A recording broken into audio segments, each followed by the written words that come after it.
Hello, and welcome to I Can See Clearly Now.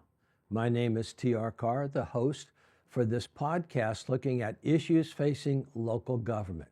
This series of interviews is based on candidates that are seeking office in the city of Farmington Hills. We're scheduling interviews for every city council candidate, and we're scheduling interviews with the 3 candidates for mayor of Farmington Hills. Our goal is to let you hear the candidates in their own words as they talk about specific policy issues. We would ask you to consider subscribing to this podcast so that you can be aware of other interviews that we conduct and other issues that we cover in the coming weeks and months. This interview, we'll be talking to Michael Bridges. He is a current member of the Farmington Hills City Council, and he is seeking re-election to another 4-year term. Again, Michael Bridges. Michael, would you prefer that I call you Mr. Bridges or Michael? How should I address you during this interview? Michael. Michael, I do appreciate that because I know we are friends, but I want to be sure that we don't take advantage of things. I want people to understand who you are, what you think about, and give you a chance to answer questions in your own words. Sure. So we'll begin. We begin with our first question, which I've asked to everybody, is that members of the city council, it's a very, very part-time job. And it's not a full-time job. So the question I have for you is, it's a 4-year term. What is your motivation for seeking election to city council? Good question. I've been asked that question a number of times. I answer it the same way, maybe a long answer, but I think it requires me to talk about when I was in college some years ago, and I wrote down my goals. I wanted to get a associate's degree, a bachelor's degree. I wanted to be a professional. I wanted to get married, have children. My last goal I wrote in first year in college back in 1976 was to be an elected official. So you see, that comes from many years of interest in local office, or public office, and that's the reason why I'm in. And I love community service, and I'm an outgoing person, and I feel I have something to contribute. Oh, okay, that sounds good. One thing that I want to ask, this question has a couple of parts,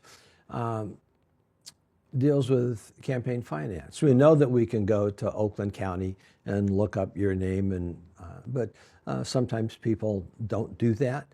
So what we'd like to do is ask you, just in round numbers, I'm not dealing down to the penny, but about how much do you think it will cost to run your campaign for our city council this time in Farmington Hills? What do you anticipate your total expenditures will be? I'm looking at a budget around $10,000. About $10,000. Yes. And then how will you spend the money? What will be spent on? How do you? The majority of that money, TR, will be used for mailings, absentee mailer, as well as the second biggest expense is political signs. Third expense will be website design and social media, and then texting as well. So, yeah. I know a lot of people simply are not aware of the costs for basic issues in a campaign, because political signs, yard signs cost what, $5, $6 a sign, something like that. It all depends. So yeah, all depends. It can run in between $1,000, $1,500 for signs. Yeah. All right. The next question is kind of related to that. And again, we can go to Oakland County at some point in time. But where's your money coming from? Is it coming from residents in Farmington Hills? Are you self-funding, paying for it yourself? Or, what is the source of funding for your campaign? Source of my funds over the last 17 years I've been on city council has been from residents of Farmington Hills, most part. And also I've received funds from local businesses in Farmington Hills. I've also got endorsements from organizations, PAC organizations, but notably the Greater Metro Area Realtors Association, UAW, as well as American Federal Station County Municipal Employees. Those are my political contributions that I've received. Yeah. Would you just roughly say about what percent comes from local residents or local businesses versus larger, maybe I'll call them area-wide or entities that contribute to your campaign? I would say my campaign, 80%, 85% come right from Farmington Hills. I don't have any dollars outside the state of Michigan or outside of Metro Detroit.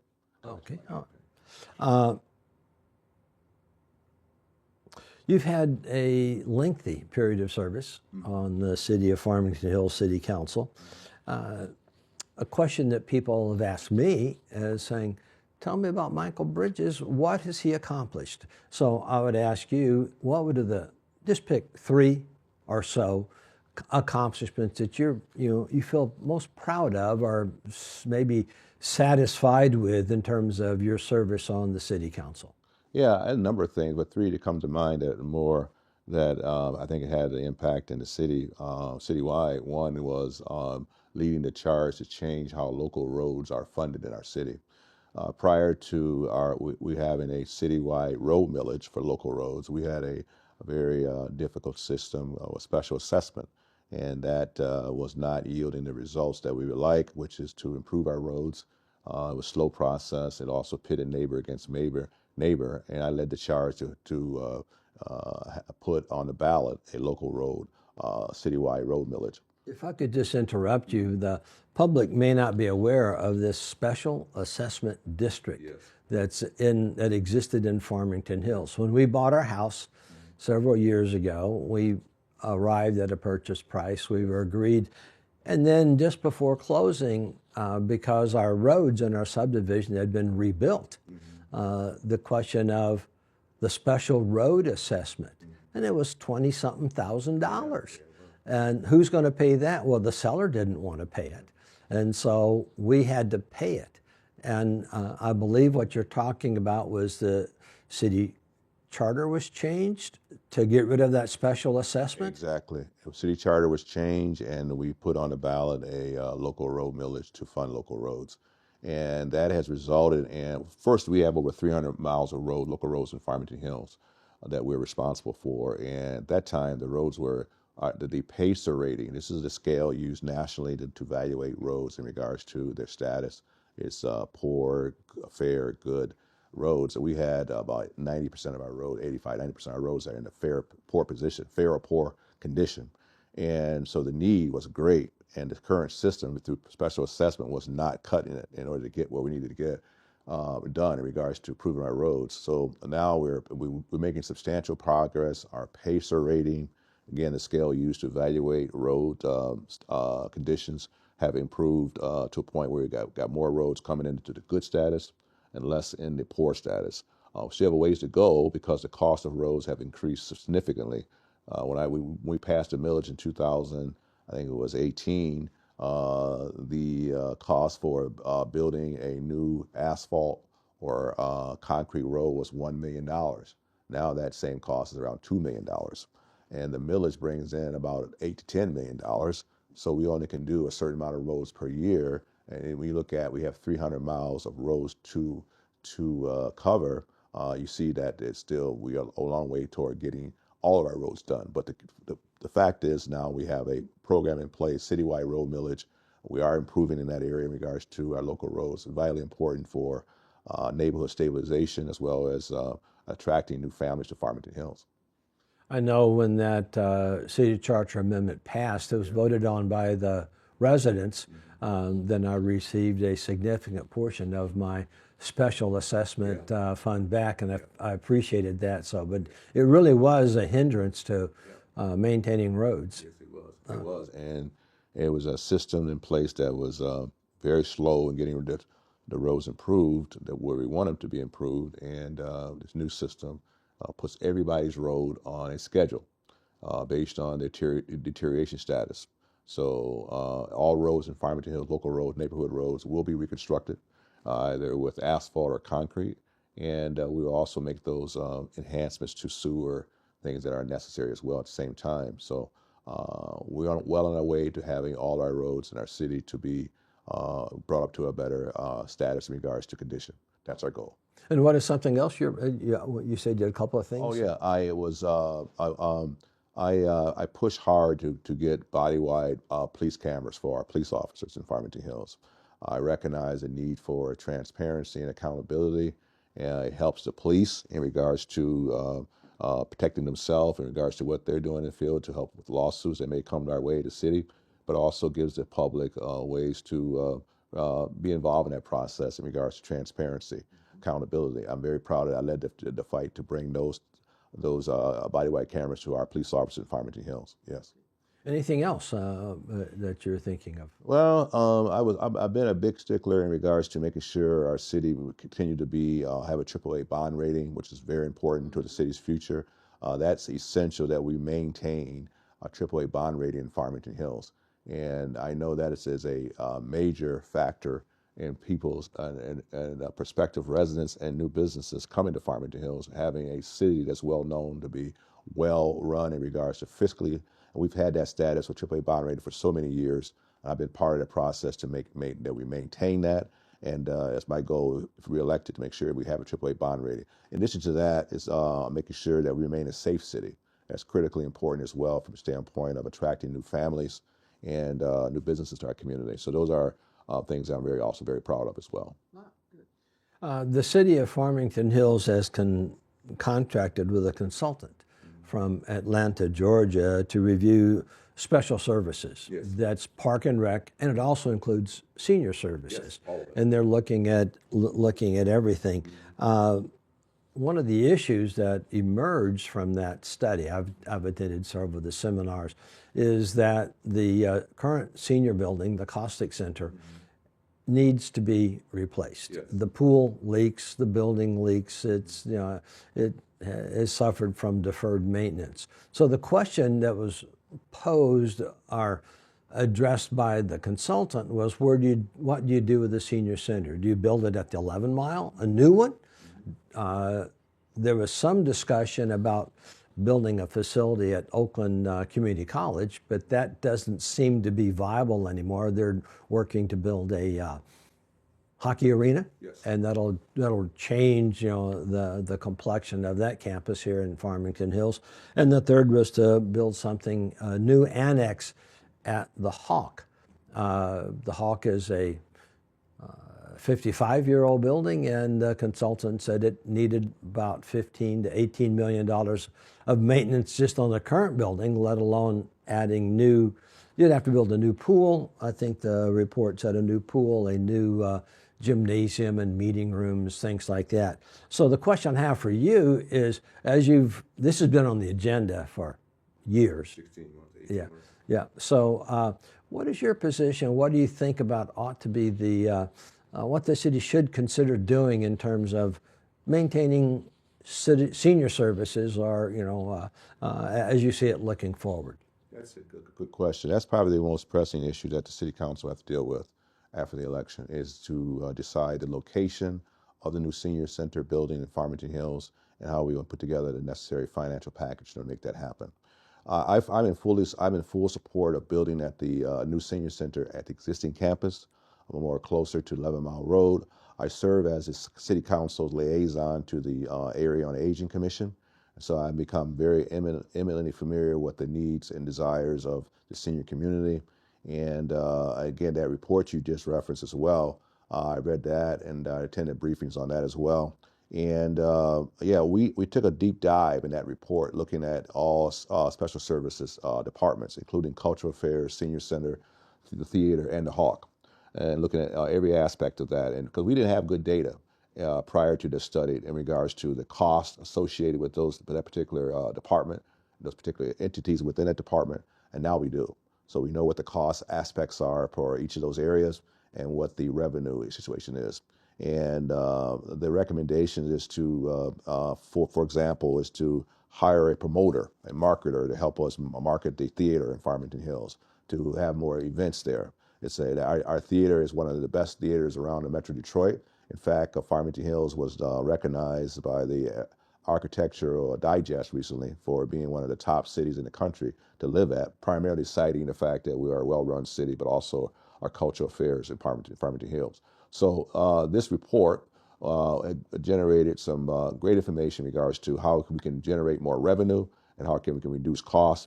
And also, but I'm in full support of building a new center at the existing campus, and we have the financial means to make that happen without a millage increase.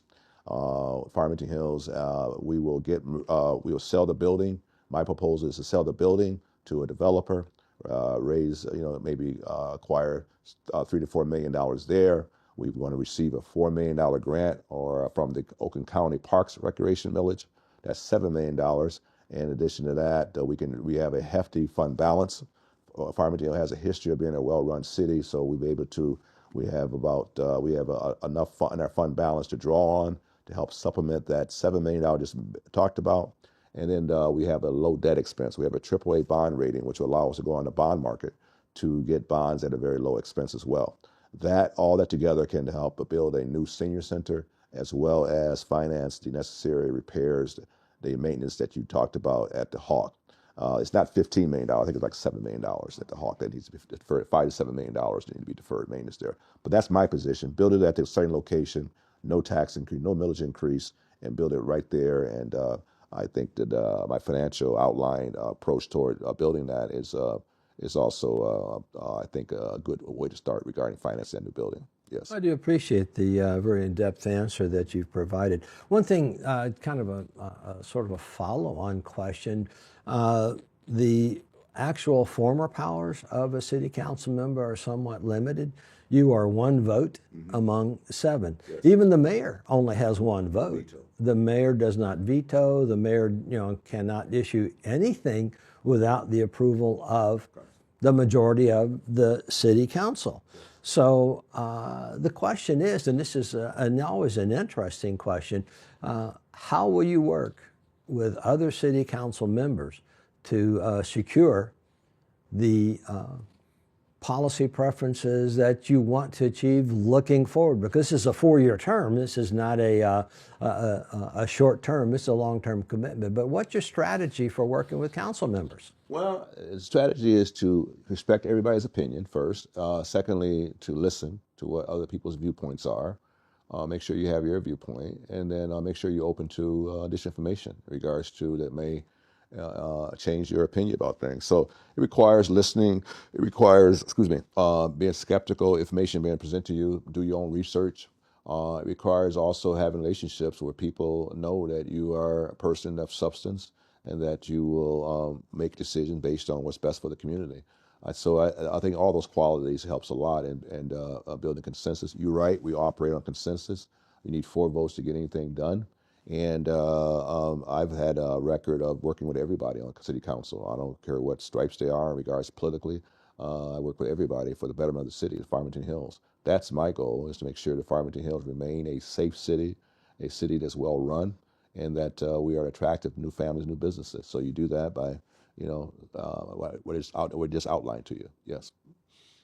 As I was looking at your some of the statements on your page, campaign letter, you talked about the city has completed a 5-year master plan. Yes. And I would you state that lays out our future. Yes. For the city. Could you tell me just a little bit how you think or what you think the city can do as a result of having approved this 5-year plan? What does it let us do? What do you think the effort should be in terms of making Farmington Hills an even greater city than it is today? Great question. As you know, all cities are required to do a master plan in the state of Michigan. It's part of the, you have to do a master plan review every 5 years. We completed ours. It was a very exhaustive 5-year plan. I've seen several plans that have been on council for 17 years. This plan, I think, is a great one because I think it really gives us an opportunity to revitalize some commercial areas in Farmington Hills, to hopefully jumpstart some redevelopment on 12 Mile Road between Farmington and Halstead. The office buildings located there. And but the plan is, I think, a good one because there's several things within that plan that will help make sure our residential neighborhoods are strong and vibrant. After all, residents pay about 65% of all the taxes in Farmington Hills. So this plan will help make sure our neighborhoods remain vibrant and strong. But also it focuses on commercial revitalization, notably in that 12 Mile Road between Farmington and Halstead. There's a lot of office buildings there that the office market, as you know, TR has changed substantially. It was actually accelerated with the issue of COVID. And so we have some office buildings there that are partially occupied, that are facing lease expirations. So the master plan looked at flexible uses allowed there. We have some large parking lots on that area, in that area there, that are just spaces of parks and parking spaces, and they're not necessary. So we're going to allow for additional uses over there. We're going to allow for retail there as well. We're going to also, the state of Michigan passed legislation that will encourage office buildings to be converted to residential. So we're going to look at that as well. And but we already got some early interest in that area. I've talked to our community development director and city manager, and they tell me that there's early interest in this proposal to convert some of these office buildings into residential complexes with retail in the front there. We're doing the same thing down in Grand River Avenue as well. There's a recent market study down there that said that that area, Grand River, we have a corridor improvement authority that governs that particular area in regards to advising council in regards to what's happening there. A recent study in regards to a market retail study revealed that over about that area can absorb about 100,000 square feet of retail space, particularly a grocery store and other retail. So that's another area that the master plan looked at that we're going to focus on, as well as Orchard Lake Road. That's also a part of our plan as well. So I'm excited about the master plan that what we completed, and we're in the process now in City Council to effectuate zoning ordinance changes in the city to affect that plan, make sure that plan's implemented.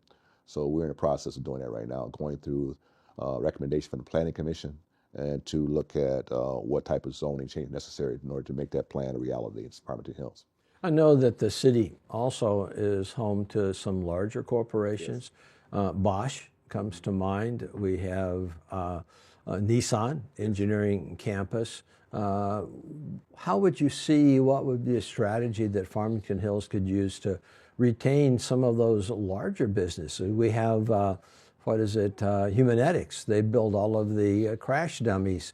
Now, the crash dummies that we think about them, they're very expensive. They cost upwards of $1 million a copy. So what would you see that Farmington Hills could do, the city could do, to retain and expand the larger corporations as well as the smaller businesses? Yeah, that's a good question. We have an economic development director, and part of her job is to go to those businesses and find out what their needs are, what their future plans are, and make sure that we are aware of those plans and how the city can integrate our policies and our practices to make sure those plans are reality. So we have economic development director. That's her job, is to make sure that she's in touch with these large businesses to ensure that we are aware of their plans and what we can do as a city to make those plans become a reality. That's one thing we can do. In addition to that, just keeping making sure we promote Farmington Hills at all we can in those businesses and stay in touch with them. That's critically important. It was a very competitive environment out there with businesses, and we have competition from neighboring communities all the time. They're looking to take businesses out of your community, bring in their community. But Farmington Hills is uniquely suited. We are a city that has a history of being a well-run city. We're centrally located, and we have a population that I think that lends itself for businesses like that to be in Farmington Hills. Yes. As we're talking about the future of Farmington Hills, what would you say is or one of the greatest challenges that we face? There's probably several, but if you were to say Farmington Hills is a challenge in this area or that area, what's a big challenge that we face as a city in terms of being able to grow? We're not going to grow in terms of geographic size, yeah. Well, but in terms of economic base and housing, et cetera. That's a good question. As you know, TR, Farmington Hills is 99% built. Okay, so any type of residential development is going to be somewhat controversial, because the fact is that we have RA1 districts in our city that people move to Farmington Hills for a specific reason. They like the open space, they like the wooded lots, and I support that, and I want to maintain that. That's the city's character. Now, we should do all we can to make sure that is maintained, and that's what still exists in our city. But we do have a challenge because of the fact that we're 99% built. So do we build vertically, or we at the same time look for ways for redevelopment of existing structures? And we're facing competition all the time. So We got to make sure that we have the administrative situation clear in regards to development in Farmington Hills, making sure that if any impediments that we have in regards to administration-wise and improving contracts or inspection or reports, that it can be done administratively, we should do it administratively.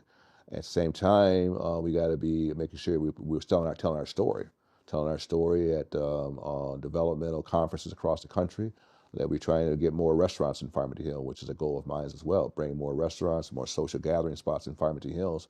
So we got to have zoning that basically allowed it to happen. We recently passed zoning that would allow it to happen, where in the past we had a situation where our zoning required a food to be present and within a establishment. So that prevented wine bars and cigar bars from coming to Farmington Hills because some these establishments don't have food in them. So that's been omitted. No more reliance regarding no requirement that some of the establishments have to have a kitchen. So we just got to continue to tell our story and recognize also that Farmington Hills has certain advantages that other communities don't have advantages. We have some disadvantages too. So we got to make sure that we are minimizing disadvantages and maximizing our advantages. And we do that through communication, making sure we are current, that we know what the market is calling for. One thing that people always are curious about, and I've advised people that they should check it out. What about your background? What in your background qualifies you to serve on city council? What, as we look at you, look at Michael Bridges, city council members, you're going to make decisions about finances. You're going to make decisions about economic development. You're going to make decisions about social services, about how, you name it, you're going to be making all kinds of things. Right. So tell me about your background. How does your background equip you to do this job, to do it effectively, and to do it appropriately for the residents? I think it goes back to what I said earlier in regards to my interest in public service, that my commitment has been there for years. I mean, I started this effort, this goal to be in public service when I was 19 years of age. So that's number one. Number two, my genuine desire to make a difference, and I like being involved in community service. And I have a bachelor's degree in business administration from Spring Arbor College, where I learned about marketing and economics and accounting. And I'm always constantly trying to understand what's happening and new information from different sources regarding what's happening around our country or what's happening in our city. So I just think that number one is the desire to serve, and just to serve with integrity, with character, and to lead when you need to lead, and to with the goal of making sure Farmington Hills remain what it is, a great city that we all love, and that we want to maintain where it's at, maintain our AAA bond rating, and maintain our safe city designation, our quality of life, our strong city services. And when that's your goal, and you have genuine interest in maintaining those goals, I think it makes it a lot easier to do your job. One thing I've also advised when I was an academic, teaching local government, I advise students to be aware of the background. Are there any legal entanglements between you and the city, over the 20 years where the city has taken action against you, or you've sued the city? I don't think you have, but any legal, it's the reason I ask this question is when I'm from the St. Louis area, we had individuals who ran for elective office, were elected, and immediately after being elected, we found out that there were some disqualifying things about them. And so nobody ever asked the question, how did this happen? And in retrospect, did anybody ask them? And so nobody had. So just a little question, anything in your background that we should know of that's any, this is not a hostile question, but just. Well, I appreciate your question. Nothing's in my background at all. I've never been accused of any type of crime like that, or any type of any pending situation. I never sued the city. I'm married for 34 years to my wife, Deborah. I have two sons who are both graduates of Farmington Public School System, and both are medical residents right now. And I come from a family of 8. Mother and father were both sharecroppers from Mississippi. And I'm the first one in the family with a college education, but there's nothing in my background like that at all. No. Okay, great. Well, to conclude our interview, I would ask you this, I'm a voter and I'm looking at a list of names. Right. Michael Bridges' name appears. Why should I vote for you? Give me 2 or 3 reasons why I or somebody else should vote for you for our Farmington Hills City Council. I think for me, because I've been there for 17 years, I was elected in 2008, reelected 4 times, served as mayor pro tem 3 times, demonstrated experience, thoughtful vision for the city, and just a genuine desire to serve the community of Farmington Hills that's genuine, and that I've led, and I've also contributed toward what Farmington Hills is today, regarding being a safe city, a record of history, history of being a well-run city, a AAA bond rating, good quality of life, great city services, and I will continue to do that. It'll be my goals to make sure that we maintain those factors going forward. So vote for me because of the fact of thoughtful vision, demonstrated leadership, and experience. That's why. Vote for Michael Bridges. This has been an interview with Michael Bridges, candidate for City Council, Farmington Hills. Michael, thank you very much for being on the podcast. Thank you. And we will. Let me just say, I want to congratulate you on your podcast, too. I mean, I know you have a long history of being involved in local government. You're in urban planning and down in St. Louis, and you have a wealth of knowledge. And I want to just thank you for having your podcast. And I'm happy to be part of your inaugural edition, to be part of this effort of communication regarding Farmington Hills. Thank you. Well, I appreciate that endorsement, and I might just tag on to Michael's statement. Be sure and subscribe to this podcast because we'll be doing all the candidates. And then after the election season, we're looking at a number of other policy issues that face local government. So again, be sure and do that. Again, Michael, thank you very much for being, and we wish you the best. Thank you, Todd. Thank TR. Appreciate you. Thank you.